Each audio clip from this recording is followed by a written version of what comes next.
Hello বন্ধুরা, সবাইকে জানাই শুভ সকাল। তো আমরা ভোর 4টের সময় উঠেছি আর আমাদের বাড়িতে আজকে শুভ পুজো হবে। তো শুভ পুজোর নিয়মগুলো দেখে যাও কেমন কেমন হচ্ছে। গোবরের ঠাকুর বানিয়েছি আর একটা পুজোর ডালা করেছি আর চারিদিকে মোমবাতি ধূপ দিয়ে খুব সুন্দর করে সাজিয়ে দিয়েছি।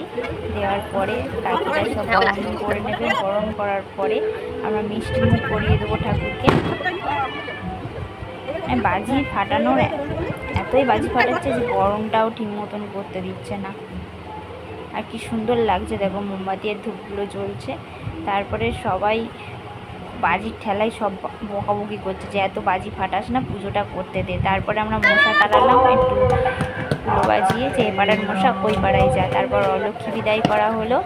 ভোরবেলায় আমরা মা, আমার কাকি শাশুড়ি সবাই মিলে অলক্ষ্মী বিদায় করে আসলাম। তো সকালবেলা ভোরবেলায় দেখো কত লোক, বাড়ি ভর্তি লোক। কেমন হয়েছে ভিডিওটা অবশ্যই